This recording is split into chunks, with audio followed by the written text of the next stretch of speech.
살다 보면 내 힘으로는 어찌할 수 없는 거대한 벽 앞에 서게 될 때가 있습니다. 무엇을 해도 길이 보이지 않고 사방이 꽉 막힌 듯한 절망의 순간에 우리는 홀로 서 있는 듯한 외로움을 느끼곤 합니다. 오늘 이 이야기가 바로 그런 당신의 마음에 작은 위로와 빛이 되기를 소망합니다. 하나님의 은혜가 이 채널을 통해 더 널리 퍼져나갈 수 있도록 잠시 시간을 내어 구독과 좋아요로 함께 해주신다면 더 큰 힘이 되겠습니다. 여러분의 삶에 늘 평안이 가득하기를 기도하며 오늘 이야기를 시작하겠습니다. 시편 62편의 첫 구절은 이렇게 시작합니다. 나의 영혼이 잠잠히 하나님만 바라며 나의 구원이 그에게서 나오는도다. 인생에서 때로는 이 말씀처럼 잠잠히 하나님을 바라보아야만 하는 순간이 찾아옵니다. 내 노력과 지혜로 무엇을 해보려 해도 아무것도 되지 않을 때가 있습니다. 마치 보이지 않는 손이 나의 모든 계획을 멈추고 꼼짝달싹 못하게 꽁꽁 묶어두는 것만 같은 시간입니다. 하나님께서는 우리에게 이런 시간을 허락하시는 걸까요? 그 이유는 단 하나, 이제 그만 세상의 것들을 의지하고 잠잠히 나를 바라보아라 하시는 하나님의 음성을 듣게 하시기 위함입니다. 내가 그토록 믿고 의지했던 모든 것들이 사실은 아무런 도움이 되지 못한다는 것을 깊이 깨닫게 하시는 시간인 것입니다. 신기하게도 우리의 일이 잘 풀리고 모든 것이 순조로울 때 우리는 성장할 수는 있습니다. 경험이 쌓이고 경력이 늘어나고 세상적인 능력은 향상될 수 있죠. 하지만 인간의 내면이 깊어지는 성숙은 아이러니컬하게도 아무것도 할 수 없다고 느껴지는 고난의 때 우겨쌈을 당하는 것 같은 바로 그 시간에 이루어집니다. 인간은 무한히 성장하는 존재가 아닙니다. 언젠가 성장은 멈추지만 성숙은 평생에 걸쳐 계속될 수 있는 것입니다. 하나님께서는 바로 그 성숙의 자리로 우리를 부르십니다. 그래서 우리는 잠잠히 하나님을 바라보는 법을 배워야 합니다. 바로 그 침묵의 시간 속에서 나의 구원이 시작되기 때문입니다. 여기서 말하는 구원이라는 단어는 히브리어로 예슈아입니다. 어디서 많이 들어본 이름 같지 않으신가요? 바로 우리가 사랑하고 부르는 이름, 예수의 본래 이름입니다. 그렇습니다. 우리의 구원은 예슈아, 곧 예수님에게서 나옵니다. 이것은 단순한 언어적 해석을 넘어 우리의 신앙의 핵심을 보여줍니다. 인생의 가장 깊은 절망 속에서 더 이상 의지할 사람이 아무도 없을 때 우리는 비로소 절대자이신 예수 그리스도를 인격적으로 만나게 됩니다. 이러한 구원의 경험은 출애굽기 14장에서도 생생하게 나타납니다. 10가지 재앙을 통해 하나님의 살아계심을 똑똑히 목격했던 이스라엘 백성들. 그들은 마침내 이집트를 탈출했지만 그들 앞에는 거대한 홍해가 가로막고 있었고 등 뒤에서는 파라오의 막강한 전차 부대가 먼지를 일으키며 쫓아오고 있었습니다.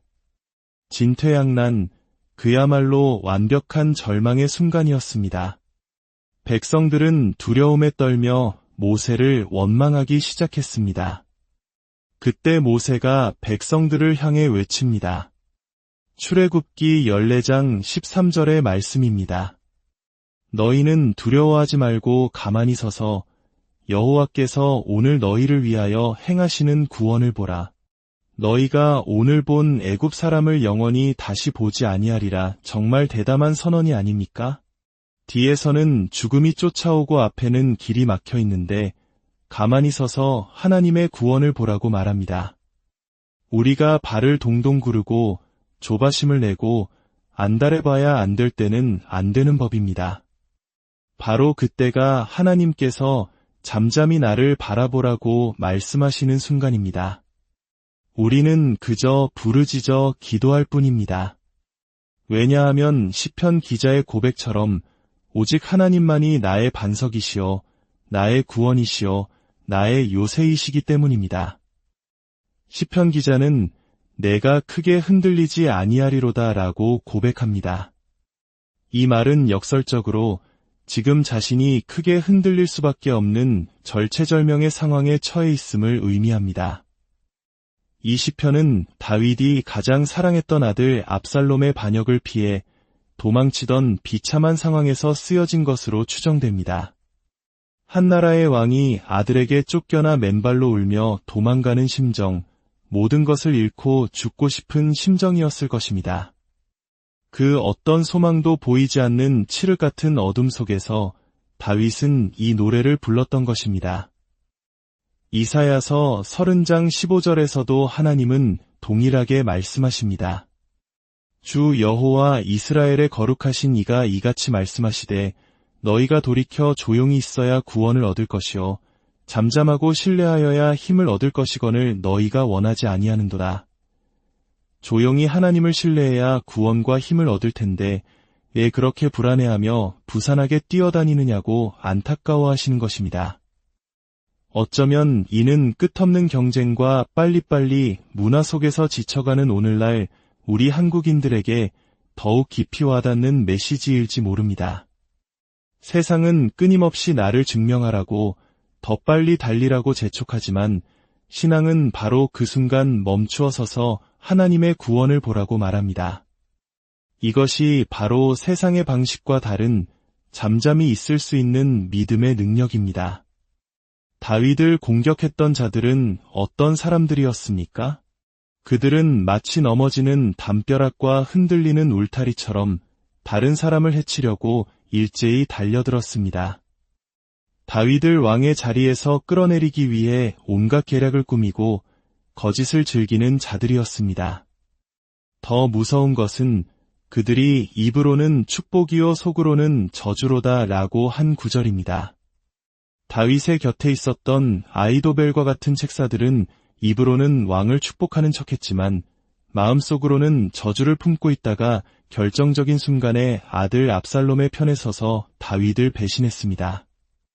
겉으로도 저주하는 사람보다 겉으로는 축복하면서 속으로 칼을 가는 사람이 훨씬 더 위험하고 사악한 법입니다. 우리는 이런 사람들 틈에서 살아가고 있습니다. 권력의 중심에 있을수록 아첨하며 좋은 말만 하다가 이기의 순간에 가장 먼저 등을 돌리는 사람들은 늘 존재합니다. 이런 처절한 배신과 위기 속에서 다윗은 다시 한번 자신의 영혼을 향해 선포합니다. 나의 영혼아, 잠잠히 하나님만 바라라. 무릇 나의 소망이 그로부터 나오는도다. 1절에서는 나의 영혼이 잠잠히 하나님만 바라미어라며 자신의 상태를 담담하게 진술했지만 이제는 구원에 대한 확신을 얻고 나서 나의 영혼아, 잠잠히 하나님만 바라라 하고 자신의 영혼에게 능동적으로 명령하고 있습니다. 이것이 바로 기도의 능력입니다. 하나님, 죽을 것 같습니다 하며 기도의 자리에 앉아 있다가도 계속해서 하나님과 교제하는 가운데 두려워하지 말라, 내가 너와 함께 함이라는 하나님의 음성을 듣게 되면 우리는 내 안의 두려움과 불안을 향해 잠잠하라 고 명령할 수 있는 담대함을 얻게 되는 것입니다. 스스로의 머리에 손을 얹고 기도할 수 있게 됩니다. 내 병은 나을지어다, 두려움은 떠나갈지어다, 악한 영은 물러갈지어다. 이렇게 내 영혼을 향해 믿음을 선포하는 담대함이 생기는 것입니다. 구원에 대한 확신은 새로운 소망을 낳습니다. 이 개인적인 확신 위에 굳건히 선 다윗은 이제 자신뿐만 아니라 고통받는 백성들을 향해 권면하기 시작합니다. 백성들아, 시시로 그를 의지하고 그의 앞에 마음을 토하라. 하나님은 우리의 피난처시로다. 자신의 믿음을 지키고 바로 선 사람만이 다른 사람에게 진정한 위로와 권면을 전할 수 있습니다. 자기 안에 두려움 하나 이기지 못하는 사람이 누구에게 하나님을 믿으라고 말할 수 있겠습니까? 내 삶의 작은 습관 하나 바꾸지 못하는 예수님을 전한다면 누가 그분을 믿으려 하겠습니까? 다윗은 아들에게 쫓겨나라가 망할 위기 속에서도 믿음의 반석 위에 굳게 섰기 때문에 백성들을 향해 항상 하나님을 의지하라고 외칠 수 있었습니다. 형편이 좋든 나쁘든 상황이 풀리든 막히든 언제나 하나님을 신뢰하라는 것입니다. 그리고 그의 앞에 마음을 토하라고 말합니다. 토하라는 것은 마음을 남김없이 쏟아 놓으라는 의미입니다. 우리의 상처와 분노, 슬픔과 두려움을 어디에 쏟아 놓아야 하겠습니까? 바로 우리의 아버지 되시는 하나님 앞에 쏟아 놓는 것, 그것이 바로 기도입니다. 왜 사람에게는 마음을 쏟아 놓아도 소용이 없을까요? 시편 기자는 그 이유를 명확히 말합니다. 아, 슬프도다. 사람은 입김이며 인생도 속임수이니 저울에 달면 그들은 입김보다 가벼우리로다. 여기서 입김은 전도서에서 말하는 헤벨, 즉 헛되고 헛되다의 바로 그 단어입니다. 인간은 높은 자나 낮은 자나 부자나 가난한 자나 저울에 달아보면 결국 숨결의 무게밖에 나가지 않는 헛된 존재라는 놀라운 통찰입니다. 그렇기에 사람은 의지할 대상이 아니라 품어주고 용서하고 사랑해야 할 대상일 뿐입니다. 우리의 유일한 피난처는 오직 하나님 한 분뿐입니다. 그러니 폭력이나 속임수로 얻은 헛된 재물에 마음을 두지 마십시오. 재물이 늘어나더라도 거기에 마음을 빼앗기지 마십시오. 오늘 밤 하나님께서 우리의 영혼을 데려가시면 그 모든 것이 누구의 것이 되겠습니까? 이제 시편 기자는 마지막으로 자신이 들은 하나님의 음성을 증언합니다. 하나님이 한두 번 하신 말씀을 내가 들었나니 권능은 하나님께 속하였다 하셨도다. 주여, 인자함도 주께 속하오니 주께서 각 사람이 행한 대로 갚으심이니이다. 아멘. 이 구절은 하나님이 한 번 말씀하신 것을 내가 두 번 들었다고 해석할 수 있습니다. 즉, 귀로 한 번 듣고 마음으로 깊이 깨달아 다시 한 번 들었다는 의미입니다. 그렇게 말씀을 깊이 묵상하니 두 가지 사실을 깨닫게 되었습니다. 첫째, 세상의 모든 권능은 오직 하나님께만 속해 있다는 것. 둘째, 그 권능의 하나님은 또한 한없는 인자, 즉 변함없는 사랑과 자비의 하나님이라는 것입니다. 그 권능과 인자하심을 가지신 하나님께서 결국 각 사람이 행한 대로 반드시 갚아주실 것입니다. 이것이 우리의 믿음이며 소망입니다. 오늘도 이 말씀을 믿고 세상 속으로 담대히 나아가는 저와 여러분이 되기를 축원합니다. 하나님께서 반드시 당신의 때에 당신의 방법으로 모든 것을 바로잡고 갚아주실 것입니다. 그 믿음 안에서 참된 평안을 누리시기를 기도합니다. 살다 보면 내 힘으로는 어찌할 수 없는 거대한 벽 앞에 서게 될 때가 있습니다. 무엇을 해도 길이 보이지 않고 사방이 꽉 막힌 듯한 절망의 순간에 우리는 홀로 서 있는 듯한 외로움을 느끼곤 합니다. 오늘 이 이야기가 바로 그런 당신의 마음에 작은 위로와 빛이 되기를 소망합니다. 하나님의 은혜가 이 채널을 통해 더 널리 퍼져나갈 수 있도록 잠시 시간을 내어 구독과 좋아요로 함께 해주신다면 더 큰 힘이 되겠습니다. 여러분의 삶에 늘 평안이 가득하기를 기도하며 오늘 이야기를 시작하겠습니다. 시편 62편의 첫 구절은 이렇게 시작합니다. 나의 영혼이 잠잠히 하나님만 바라며 나의 구원이 그에게서 나오는도다. 인생에서 때로는 이 말씀처럼 잠잠히 하나님을 바라보아야만 하는 순간이 찾아옵니다. 내 노력과 지혜로 무엇을 해보려 해도 아무것도 되지 않을 때가 있습니다. 마치 보이지 않는 손이 나의 모든 계획을 멈추고 꼼짝달싹 못하게 꽁꽁 묶어두는 것만 같은 시간입니다. 하나님께서는 우리에게 이런 시간을 허락하시는 걸까요? 그 이유는 단 하나, 이제 그만 세상의 것들을 의지하고 잠잠히 나를 바라보아라 하시는 하나님의 음성을 듣게 하시기 위함입니다. 내가 그토록 믿고 의지했던 모든 것들이 사실은 아무런 도움이 되지 못한다는 것을 깊이 깨닫게 하시는 시간인 것입니다. 신기하게도 우리의 일이 잘 풀리고 모든 것이 순조로울 때 우리는 성장할 수는 있습니다. 경험이 쌓이고 경력이 늘어나고 세상적인 능력은 향상될 수 있죠. 하지만 인간의 내면이 깊어지는 성숙은 아이러니컬하게도 아무것도 할 수 없다고 느껴지는 고난의 때 우겨쌈을 당하는 것 같은 바로 그 시간에 이루어집니다.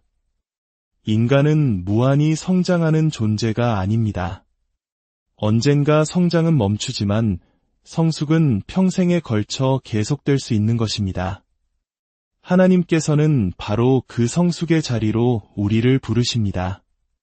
그래서 우리는 잠잠히 하나님을 바라보는 법을 배워야 합니다. 바로 그 침묵의 시간 속에서 나의 구원이 시작되기 때문입니다.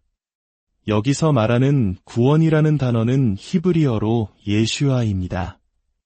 어디서 많이 들어본 이름 같지 않으신가요? 바로 우리가 사랑하고 부르는 이름, 예수의 본래 이름입니다. 그렇습니다. 우리의 구원은 예슈아, 곧 예수님에게서 나옵니다.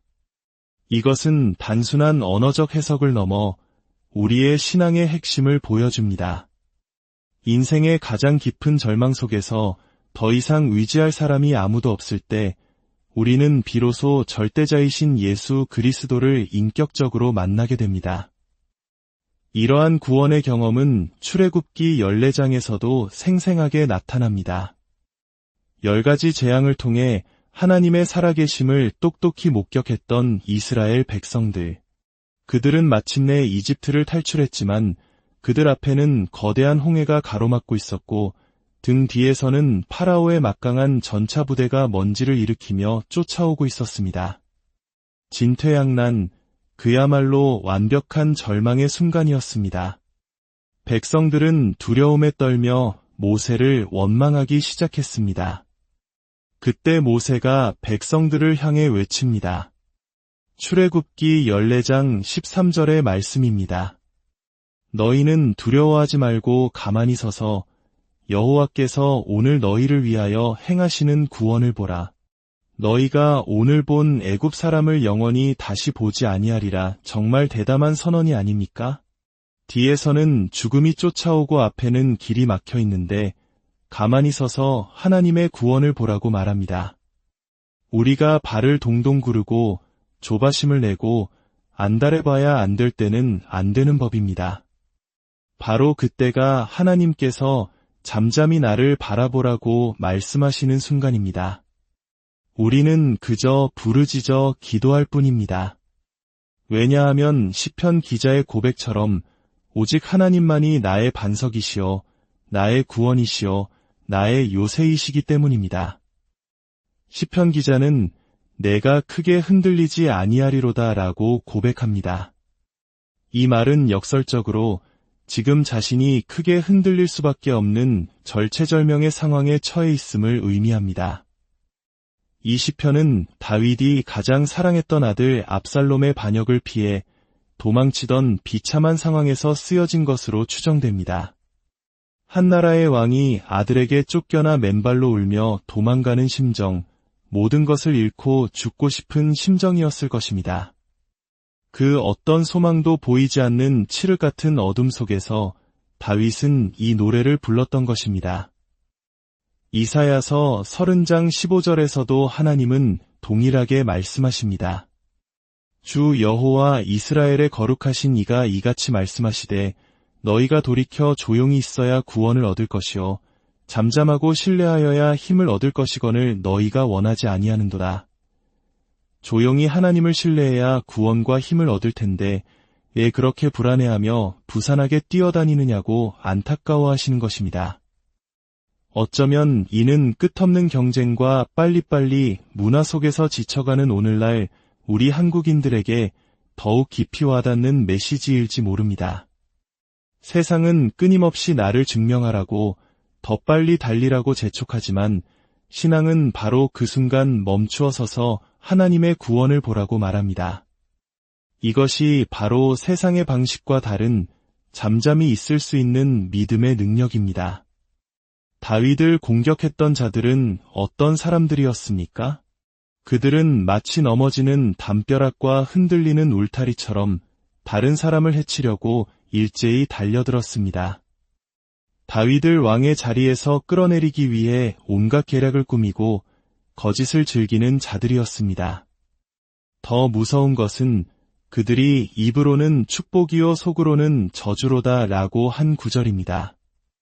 다윗의 곁에 있었던 아이도벨과 같은 책사들은 입으로는 왕을 축복하는 척했지만 마음속으로는 저주를 품고 있다가 결정적인 순간에 아들 압살롬의 편에 서서 다윗을 배신했습니다. 겉으로도 저주하는 사람보다 겉으로는 축복하면서 속으로 칼을 가는 사람이 훨씬 더 위험하고 사악한 법입니다. 우리는 이런 사람들 틈에서 살아가고 있습니다. 권력의 중심에 있을수록 아첨하며 좋은 말만 하다가 이기의 순간에 가장 먼저 등을 돌리는 사람들은 늘 존재합니다. 이런 처절한 배신과 위기 속에서 다윗은 다시 한번 자신의 영혼을 향해 선포합니다. 나의 영혼아, 잠잠히 하나님만 바라라. 무릇 나의 소망이 그로부터 나오는도다. 1절에서는 나의 영혼이 잠잠히 하나님만 바라미어라며 자신의 상태를 담담하게 진술했지만 이제는 구원에 대한 확신을 얻고 나서 나의 영혼아, 잠잠히 하나님만 바라라 하고 자신의 영혼에게 능동적으로 명령하고 있습니다. 이것이 바로 기도의 능력입니다. 하나님, 죽을 것 같습니다 하며 기도의 자리에 앉아 있다가도 계속해서 하나님과 교제하는 가운데 두려워하지 말라, 내가 너와 함께 함이라는 하나님의 음성을 듣게 되면 우리는 내 안의 두려움과 불안을 향해 잠잠하라 고 명령할 수 있는 담대함을 얻게 되는 것입니다. 스스로의 머리에 손을 얹고 기도할 수 있게 됩니다. 내 병은 나을지어다, 두려움은 떠나갈지어다, 악한 영은 물러갈지어다. 이렇게 내 영혼을 향해 믿음을 선포하는 담대함이 생기는 것입니다. 구원에 대한 확신은 새로운 소망을 낳습니다. 이 개인적인 확신 위에 굳건히 선 다윗은 이제 자신뿐만 아니라 고통받는 백성들을 향해 권면하기 시작합니다. 백성들아, 시시로 그를 의지하고 그의 앞에 마음을 토하라. 하나님은 우리의 피난처시로다. 자신의 믿음을 지키고 바로 선 사람만이 다른 사람에게 진정한 위로와 권면을 전할 수 있습니다. 자기 안에 두려움 하나 이기지 못하는 사람이 누구에게 하나님을 믿으라고 말할 수 있겠습니까? 내 삶의 작은 습관 하나 바꾸지 못하는 예수님을 전한다면 누가 그분을 믿으려 하겠습니까? 다윗은 아들에게 쫓겨나라가 망할 위기 속에서도 믿음의 반석 위에 굳게 섰기 때문에 백성들을 향해 항상 하나님을 의지하라고 외칠 수 있었습니다. 형편이 좋든 나쁘든 상황이 풀리든 막히든 언제나 하나님을 신뢰하라는 것입니다. 그리고 그의 앞에 마음을 토하라고 말합니다. 토하라는 것은 마음을 남김없이 쏟아 놓으라는 의미입니다. 우리의 상처와 분노, 슬픔과 두려움을 어디에 쏟아 놓아야 하겠습니까? 바로 우리의 아버지 되시는 하나님 앞에 쏟아 놓는 것, 그것이 바로 기도입니다. 왜 사람에게는 마음을 쏟아 놓아도 소용이 없을까요? 시편 기자는 그 이유를 명확히 말합니다. 아, 슬프도다. 사람은 입김이며 인생도 속임수이니 저울에 달면 그들은 입김보다 가벼우리로다. 여기서 입김은 전도서에서 말하는 헤벨, 즉 헛되고 헛되다의 바로 그 단어입니다. 인간은 높은 자나 낮은 자나 부자나 가난한 자나 저울에 달아보면 결국 숨결의 무게밖에 나가지 않는 헛된 존재라는 놀라운 통찰입니다. 그렇기에 사람은 의지할 대상이 아니라 품어주고 용서하고 사랑해야 할 대상일 뿐입니다. 우리의 유일한 피난처는 오직 하나님 한 분뿐입니다. 그러니 폭력이나 속임수로 얻은 헛된 재물에 마음을 두지 마십시오. 재물이 늘어나더라도 거기에 마음을 빼앗기지 마십시오. 오늘 밤 하나님께서 우리의 영혼을 데려가시면 그 모든 것이 누구의 것이 되겠습니까? 이제 시편 기자는 마지막으로 자신이 들은 하나님의 음성을 증언합니다. 하나님이 한두 번 하신 말씀을 내가 들었나니 권능은 하나님께 속하였다 하셨도다. 주여, 인자함도 주께 속하오니 주께서 각 사람이 행한 대로 갚으심이니이다.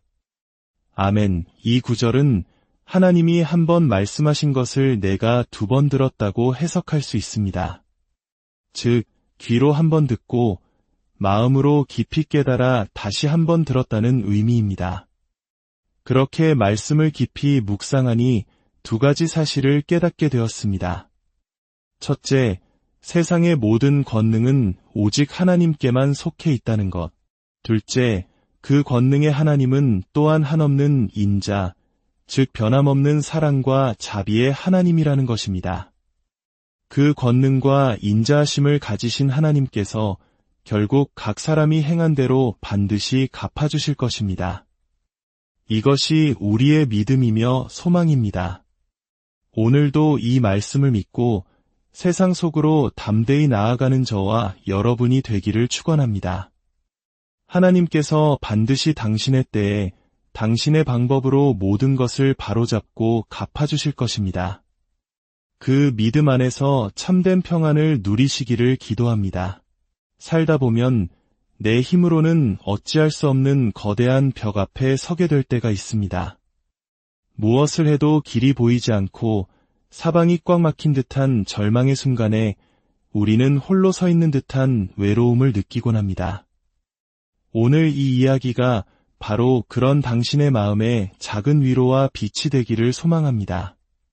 하나님의 은혜가 이 채널을 통해 더 널리 퍼져나갈 수 있도록 잠시 시간을 내어 구독과 좋아요로 함께 해주신다면 더 큰 힘이 되겠습니다. 여러분의 삶에 늘 평안이 가득하기를 기도하며 오늘 이야기를 시작하겠습니다. 시편 62편의 첫 구절은 이렇게 시작합니다. 나의 영혼이 잠잠히 하나님만 바라며 나의 구원이 그에게서 나오는도다. 인생에서 때로는 이 말씀처럼 잠잠히 하나님을 바라보아야만 하는 순간이 찾아옵니다. 내 노력과 지혜로 무엇을 해보려 해도 아무것도 되지 않을 때가 있습니다. 마치 보이지 않는 손이 나의 모든 계획을 멈추고 꼼짝달싹 못하게 꽁꽁 묶어두는 것만 같은 시간입니다. 하나님께서는 우리에게 이런 시간을 허락하시는 걸까요? 그 이유는 단 하나, 이제 그만 세상의 것들을 의지하고 잠잠히 나를 바라보아라 하시는 하나님의 음성을 듣게 하시기 위함입니다. 내가 그토록 믿고 의지했던 모든 것들이 사실은 아무런 도움이 되지 못한다는 것을 깊이 깨닫게 하시는 시간인 것입니다. 신기하게도 우리의 일이 잘 풀리고 모든 것이 순조로울 때 우리는 성장할 수는 있습니다. 경험이 쌓이고 경력이 늘어나고 세상적인 능력은 향상될 수 있죠. 하지만 인간의 내면이 깊어지는 성숙은 아이러니컬하게도 아무것도 할 수 없다고 느껴지는 고난의 때 우겨쌈을 당하는 것 같은 바로 그 시간에 이루어집니다. 인간은 무한히 성장하는 존재가 아닙니다. 언젠가 성장은 멈추지만 성숙은 평생에 걸쳐 계속될 수 있는 것입니다. 하나님께서는 바로 그 성숙의 자리로 우리를 부르십니다. 그래서 우리는 잠잠히 하나님을 바라보는 법을 배워야 합니다. 바로 그 침묵의 시간 속에서 나의 구원이 시작되기 때문입니다. 여기서 말하는 구원이라는 단어는 히브리어로 예슈아입니다. 어디서 많이 들어본 이름 같지 않으신가요? 바로 우리가 사랑하고 부르는 이름, 예수의 본래 이름입니다. 그렇습니다. 우리의 구원은 예슈아, 곧 예수님에게서 나옵니다. 이것은 단순한 언어적 해석을 넘어 우리의 신앙의 핵심을 보여줍니다. 인생의 가장 깊은 절망 속에서 더 이상 의지할 사람이 아무도 없을 때 우리는 비로소 절대자이신 예수 그리스도를 인격적으로 만나게 됩니다. 이러한 구원의 경험은 출애굽기 14장에서도 생생하게 나타납니다. 10가지 재앙을 통해 하나님의 살아계심을 똑똑히 목격했던 이스라엘 백성들. 그들은 마침내 이집트를 탈출했지만 그들 앞에는 거대한 홍해가 가로막고 있었고 등 뒤에서는 파라오의 막강한 전차 부대가 먼지를 일으키며 쫓아오고 있었습니다. 진퇴양난, 그야말로 완벽한 절망의 순간이었습니다. 백성들은 두려움에 떨며 모세를 원망하기 시작했습니다. 그때 모세가 백성들을 향해 외칩니다. 출애굽기 14장 13절의 말씀입니다. 너희는 두려워하지 말고 가만히 서서 여호와께서 오늘 너희를 위하여 행하시는 구원을 보라. 너희가 오늘 본 애굽 사람을 영원히 다시 보지 아니하리라. 정말 대담한 선언이 아닙니까? 뒤에서는 죽음이 쫓아오고 앞에는 길이 막혀 있는데 가만히 서서 하나님의 구원을 보라고 말합니다. 우리가 발을 동동 구르고 조바심을 내고 안달해봐야 안 될 때는 안 되는 법입니다. 바로 그때가 하나님께서 잠잠히 나를 바라보라고 말씀하시는 순간입니다. 우리는 그저 부르짖어 기도할 뿐입니다. 왜냐하면 시편 기자의 고백처럼 오직 하나님만이 나의 반석이시요 나의 구원이시요 나의 요새이시기 때문입니다. 시편 기자는 내가 크게 흔들리지 아니하리로다 라고 고백합니다. 이 말은 역설적으로 지금 자신이 크게 흔들릴 수밖에 없는 절체절명의 상황에 처해 있음을 의미합니다. 이 시편은 다윗이 가장 사랑했던 아들 압살롬의 반역을 피해 도망치던 비참한 상황에서 쓰여진 것으로 추정됩니다. 한 나라의 왕이 아들에게 쫓겨나 맨발로 울며 도망가는 심정, 모든 것을 잃고 죽고 싶은 심정이었을 것입니다. 그 어떤 소망도 보이지 않는 칠흑 같은 어둠 속에서 다윗은 이 노래를 불렀던 것입니다. 이사야서 30장 15절에서도 하나님은 동일하게 말씀하십니다. 주 여호와 이스라엘의 거룩하신 이가 이같이 말씀하시되 너희가 돌이켜 조용히 있어야 구원을 얻을 것이요 잠잠하고 신뢰하여야 힘을 얻을 것이거늘 너희가 원하지 아니하는도다. 조용히 하나님을 신뢰해야 구원과 힘을 얻을 텐데 왜 그렇게 불안해하며 부산하게 뛰어다니느냐고 안타까워하시는 것입니다. 어쩌면 이는 끝없는 경쟁과 빨리빨리 문화 속에서 지쳐가는 오늘날 우리 한국인들에게 더욱 깊이 와닿는 메시지일지 모릅니다. 세상은 끊임없이 나를 증명하라고 더 빨리 달리라고 재촉하지만 신앙은 바로 그 순간 멈추어 서서 하나님의 구원을 보라고 말합니다. 이것이 바로 세상의 방식과 다른 잠잠히 있을 수 있는 믿음의 능력입니다. 다윗을 공격했던 자들은 어떤 사람들이었습니까? 그들은 마치 넘어지는 담벼락과 흔들리는 울타리처럼 다른 사람을 해치려고 일제히 달려들었습니다. 다윗을 왕의 자리에서 끌어내리기 위해 온갖 계략을 꾸미고 거짓을 즐기는 자들이었습니다. 더 무서운 것은 그들이 입으로는 축복이요 속으로는 저주로다 라고 한 구절입니다. 다윗의 곁에 있었던 아이도벨과 같은 책사들은 입으로는 왕을 축복하는 척했지만 마음속으로는 저주를 품고 있다가 결정적인 순간에 아들 압살롬의 편에 서서 다윗을 배신했습니다.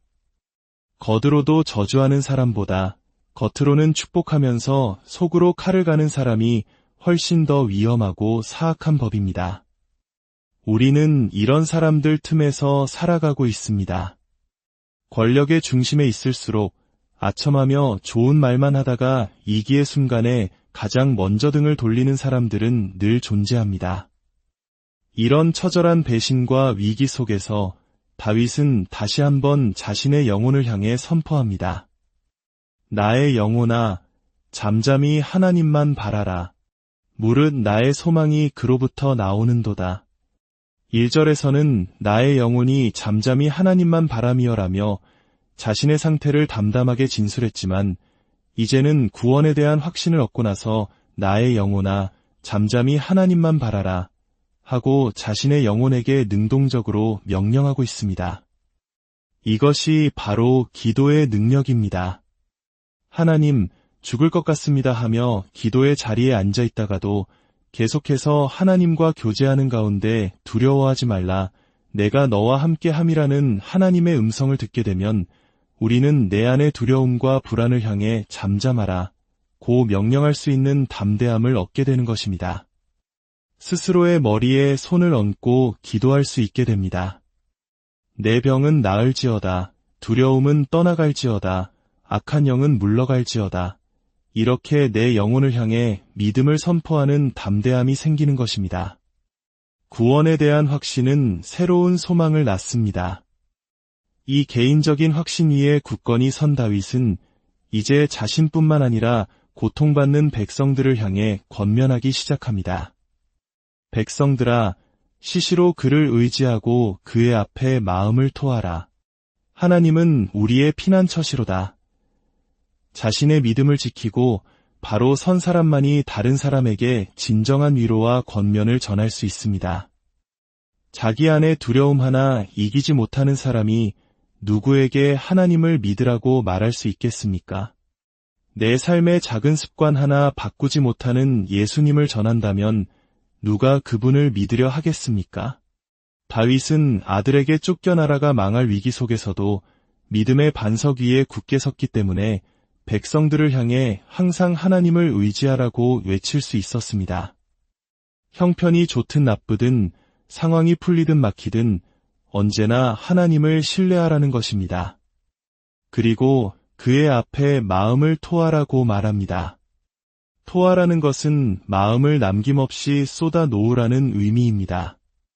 우리의 상처와 분노, 슬픔과 두려움을 어디에 쏟아 놓아야 하겠습니까? 바로 우리의 아버지 되시는 하나님 앞에 쏟아 놓는 것, 그것이 바로 기도입니다. 왜 사람에게는 마음을 쏟아 놓아도 소용이 없을까요? 시편 기자는 그 이유를 명확히 말합니다. 아, 슬프도다. 사람은 입김이며 인생도 속임수이니 저울에 달면 그들은 입김보다 가벼우리로다. 여기서 입김은 전도서에서 말하는 헤벨, 즉 헛되고 헛되다의 바로 그 단어입니다. 인간은 높은 자나 낮은 자나 부자나 가난한 자나 저울에 달아보면 결국 숨결의 무게밖에 나가지 않는 헛된 존재라는 놀라운 통찰입니다. 그렇기에 사람은 의지할 대상이 아니라 품어주고 용서하고 사랑해야 할 대상일 뿐입니다.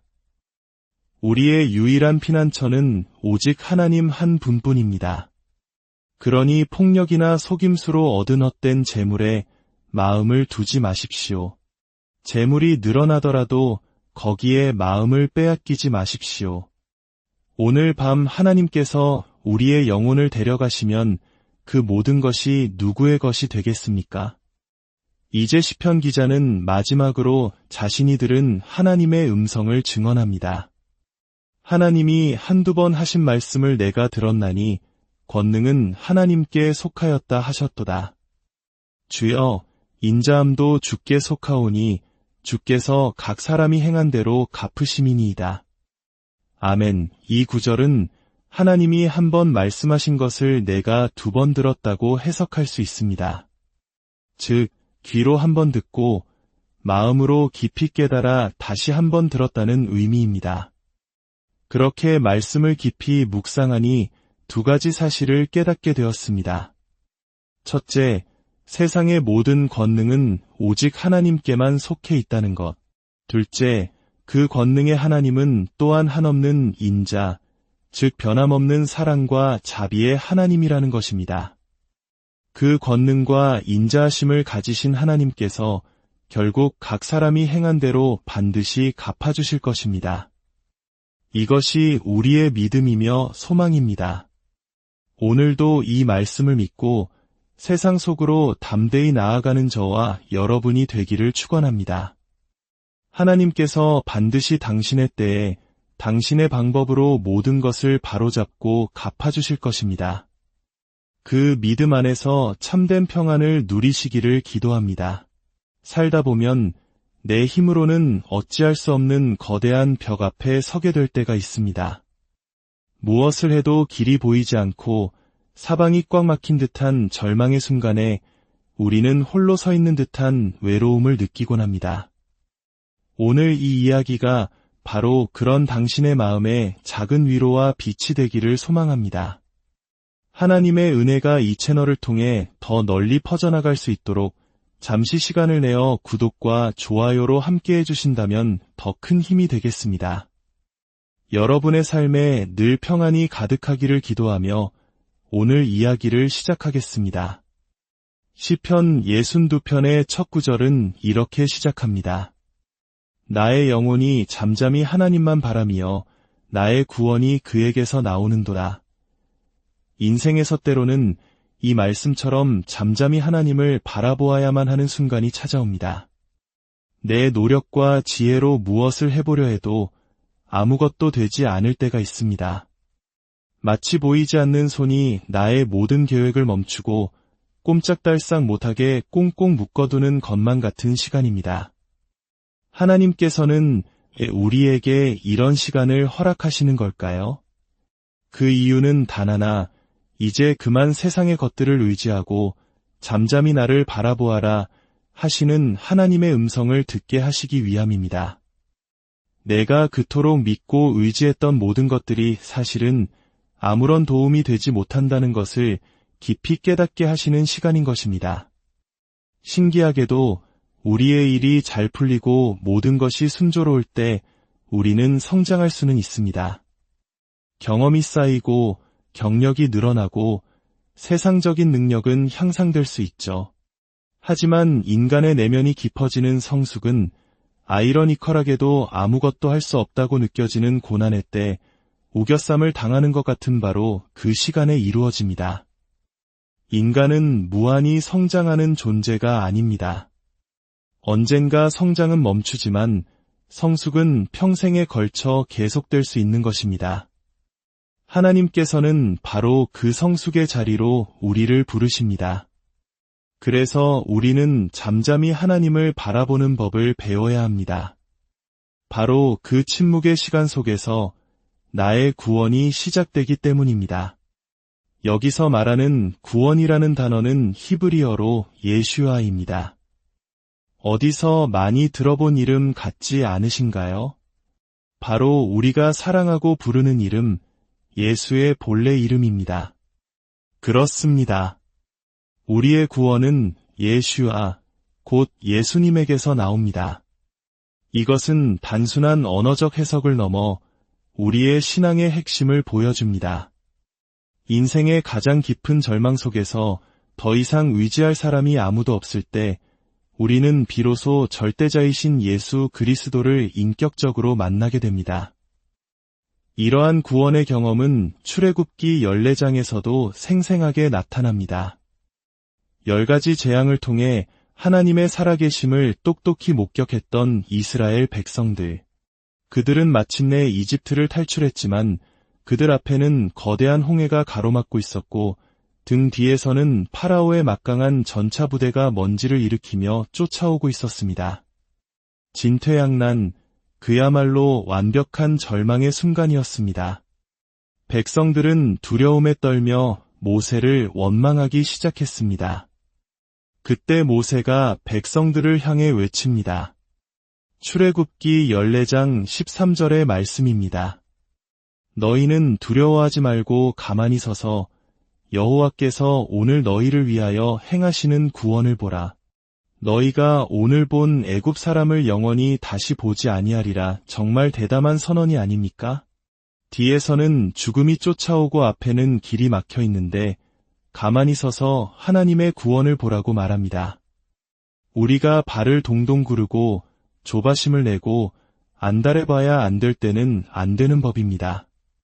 바로 그때가 하나님께서 잠잠히 나를 바라보라고 말씀하시는 순간입니다.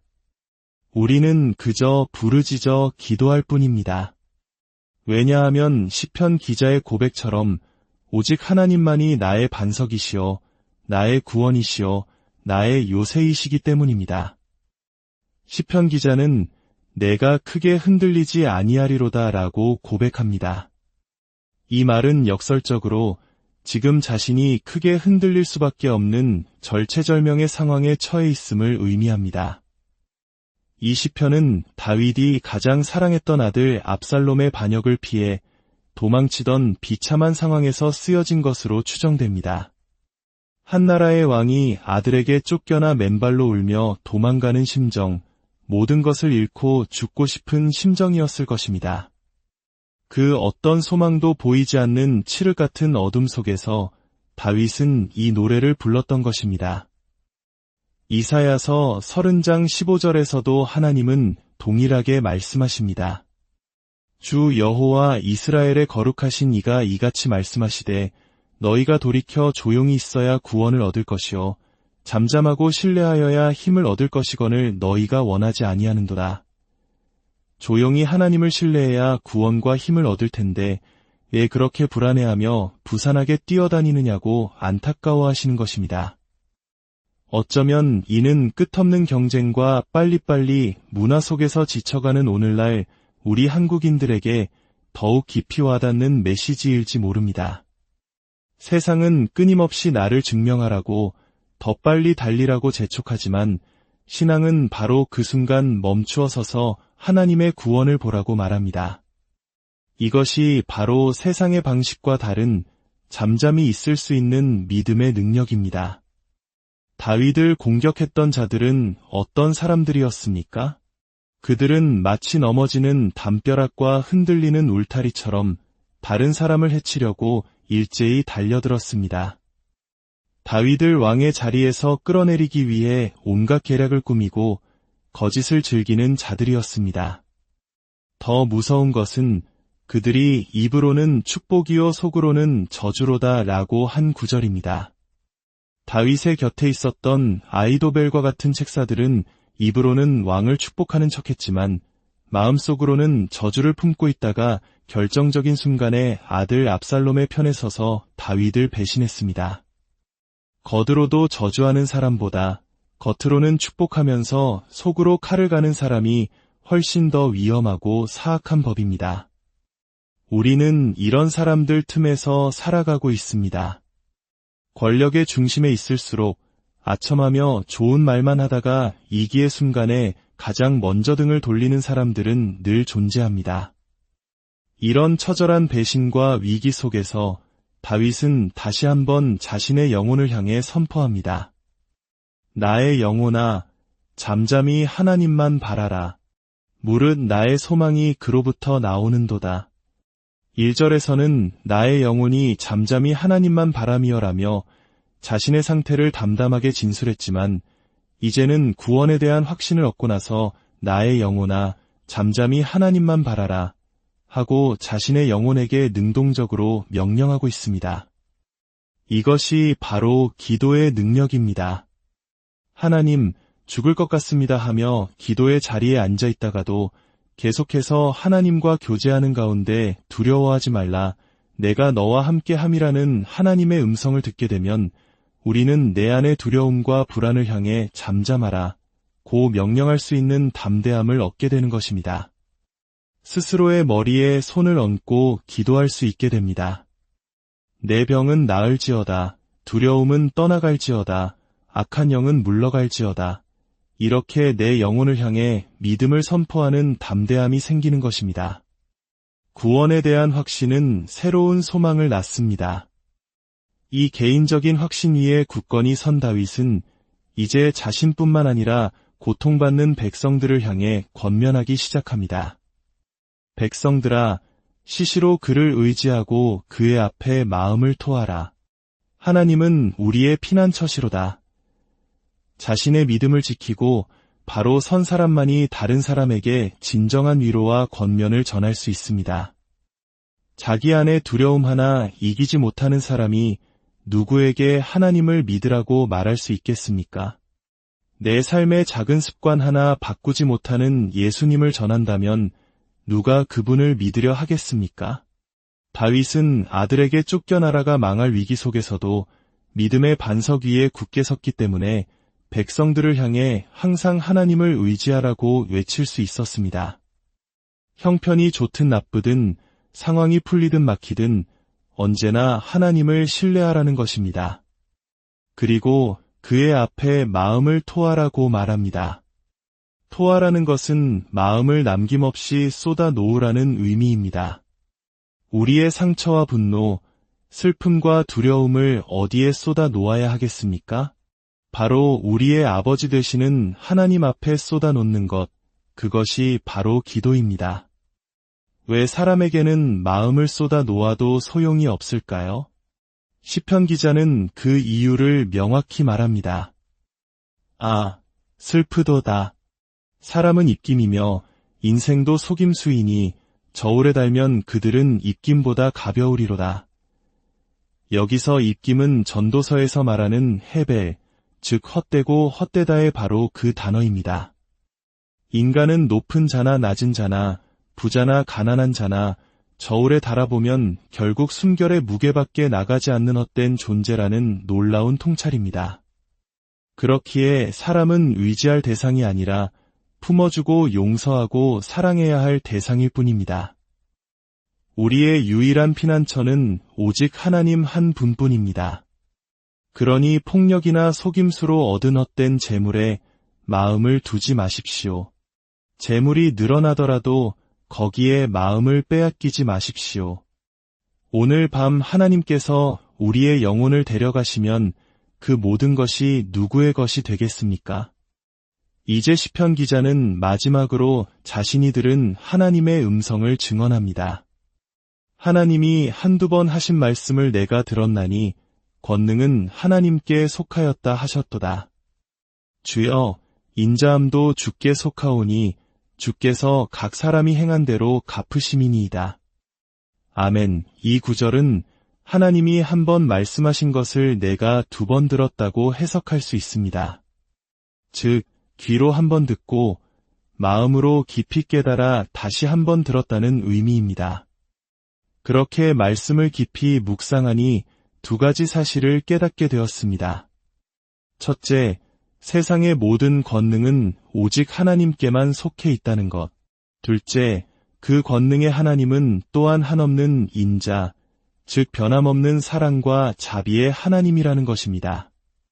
그 권능과 인자하심을 가지신 하나님께서 결국 각 사람이 행한 대로 반드시 갚아주실 것입니다. 이것이 우리의 믿음이며 소망입니다. 오늘도 이 말씀을 믿고 세상 속으로 담대히 나아가는 저와 여러분이 되기를 축원합니다. 하나님께서 반드시 당신의 때에 당신의 방법으로 모든 것을 바로잡고 갚아주실 것입니다. 그 믿음 안에서 참된 평안을 누리시기를 기도합니다. 살다 보면 내 힘으로는 어찌할 수 없는 거대한 벽 앞에 서게 될 때가 있습니다. 무엇을 해도 길이 보이지 않고 사방이 꽉 막힌 듯한 절망의 순간에 우리는 홀로 서 있는 듯한 외로움을 느끼곤 합니다. 오늘 이 이야기가 바로 그런 당신의 마음에 작은 위로와 빛이 되기를 소망합니다. 하나님의 은혜가 이 채널을 통해 더 널리 퍼져나갈 수 있도록 잠시 시간을 내어 구독과 좋아요로 함께 해주신다면 더 큰 힘이 되겠습니다. 여러분의 삶에 늘 평안이 가득하기를 기도하며 오늘 이야기를 시작하겠습니다. 시편 62편의 첫 구절은 이렇게 시작합니다. 나의 영혼이 잠잠히 하나님만 바라며 나의 구원이 그에게서 나오는도다. 인생에서 때로는 이 말씀처럼 잠잠히 하나님을 바라보아야만 하는 순간이 찾아옵니다. 내 노력과 지혜로 무엇을 해보려 해도 아무것도 되지 않을 때가 있습니다. 마치 보이지 않는 손이 나의 모든 계획을 멈추고 꼼짝달싹 못하게 꽁꽁 묶어두는 것만 같은 시간입니다. 하나님께서는 우리에게 이런 시간을 허락하시는 걸까요? 그 이유는 단 하나, 이제 그만 세상의 것들을 의지하고 잠잠히 나를 바라보아라 하시는 하나님의 음성을 듣게 하시기 위함입니다. 내가 그토록 믿고 의지했던 모든 것들이 사실은 아무런 도움이 되지 못한다는 것을 깊이 깨닫게 하시는 시간인 것입니다. 신기하게도 우리의 일이 잘 풀리고 모든 것이 순조로울 때 우리는 성장할 수는 있습니다. 경험이 쌓이고 경력이 늘어나고 세상적인 능력은 향상될 수 있죠. 하지만 인간의 내면이 깊어지는 성숙은 아이러니컬하게도 아무것도 할 수 없다고 느껴지는 고난의 때 우겨쌈을 당하는 것 같은 바로 그 시간에 이루어집니다. 인간은 무한히 성장하는 존재가 아닙니다. 언젠가 성장은 멈추지만 성숙은 평생에 걸쳐 계속될 수 있는 것입니다. 하나님께서는 바로 그 성숙의 자리로 우리를 부르십니다. 그래서 우리는 잠잠히 하나님을 바라보는 법을 배워야 합니다. 바로 그 침묵의 시간 속에서 나의 구원이 시작되기 때문입니다. 여기서 말하는 구원이라는 단어는 히브리어로 예슈아입니다. 어디서 많이 들어본 이름 같지 않으신가요? 바로 우리가 사랑하고 부르는 이름, 예수의 본래 이름입니다. 그렇습니다. 우리의 구원은 예슈아, 곧 예수님에게서 나옵니다. 이것은 단순한 언어적 해석을 넘어 우리의 신앙의 핵심을 보여줍니다. 인생의 가장 깊은 절망 속에서 더 이상 의지할 사람이 아무도 없을 때 우리는 비로소 절대자이신 예수 그리스도를 인격적으로 만나게 됩니다. 이러한 구원의 경험은 출애굽기 14장에서도 생생하게 나타납니다. 10가지 재앙을 통해 하나님의 살아계심을 똑똑히 목격했던 이스라엘 백성들. 그들은 마침내 이집트를 탈출했지만 그들 앞에는 거대한 홍해가 가로막고 있었고 등 뒤에서는 파라오의 막강한 전차 부대가 먼지를 일으키며 쫓아오고 있었습니다. 진퇴양난, 그야말로 완벽한 절망의 순간이었습니다. 백성들은 두려움에 떨며 모세를 원망하기 시작했습니다. 그때 모세가 백성들을 향해 외칩니다. 출애굽기 14장 13절의 말씀입니다. 너희는 두려워하지 말고 가만히 서서 여호와께서 오늘 너희를 위하여 행하시는 구원을 보라. 너희가 오늘 본 애굽 사람을 영원히 다시 보지 아니하리라. 정말 대담한 선언이 아닙니까? 뒤에서는 죽음이 쫓아오고 앞에는 길이 막혀 있는데 가만히 서서 하나님의 구원을 보라고 말합니다. 우리가 발을 동동 구르고 조바심을 내고 안달해봐야 안 될 때는 안 되는 법입니다. 바로 그때가 하나님께서 잠잠히 나를 바라보라고 말씀하시는 순간입니다. 우리는 그저 부르짖어 기도할 뿐입니다. 왜냐하면 시편 기자의 고백처럼 오직 하나님만이 나의 반석이시요, 나의 구원이시요, 나의 요새이시기 때문입니다. 시편 기자는 내가 크게 흔들리지 아니하리로다 라고 고백합니다. 이 말은 역설적으로 지금 자신이 크게 흔들릴 수밖에 없는 절체절명의 상황에 처해 있음을 의미합니다. 이 시편은 다윗이 가장 사랑했던 아들 압살롬의 반역을 피해 도망치던 비참한 상황에서 쓰여진 것으로 추정됩니다. 한 나라의 왕이 아들에게 쫓겨나 맨발로 울며 도망가는 심정, 모든 것을 잃고 죽고 싶은 심정이었을 것입니다. 그 어떤 소망도 보이지 않는 칠흑 같은 어둠 속에서 다윗은 이 노래를 불렀던 것입니다. 이사야서 30장 15절에서도 하나님은 동일하게 말씀하십니다. 주 여호와 이스라엘의 거룩하신 이가 이같이 말씀하시되 너희가 돌이켜 조용히 있어야 구원을 얻을 것이요 잠잠하고 신뢰하여야 힘을 얻을 것이거늘 너희가 원하지 아니하는도다. 조용히 하나님을 신뢰해야 구원과 힘을 얻을 텐데 왜 그렇게 불안해하며 부산하게 뛰어다니느냐고 안타까워하시는 것입니다. 어쩌면 이는 끝없는 경쟁과 빨리빨리 문화 속에서 지쳐가는 오늘날 우리 한국인들에게 더욱 깊이 와닿는 메시지일지 모릅니다. 세상은 끊임없이 나를 증명하라고 더 빨리 달리라고 재촉하지만 신앙은 바로 그 순간 멈추어 서서 하나님의 구원을 보라고 말합니다. 이것이 바로 세상의 방식과 다른 잠잠히 있을 수 있는 믿음의 능력입니다. 다윗을 공격했던 자들은 어떤 사람들이었습니까? 그들은 마치 넘어지는 담벼락과 흔들리는 울타리처럼 다른 사람을 해치려고 일제히 달려들었습니다. 다윗을 왕의 자리에서 끌어내리기 위해 온갖 계략을 꾸미고 거짓을 즐기는 자들이었습니다. 더 무서운 것은 그들이 입으로는 축복이요 속으로는 저주로다 라고 한 구절입니다. 다윗의 곁에 있었던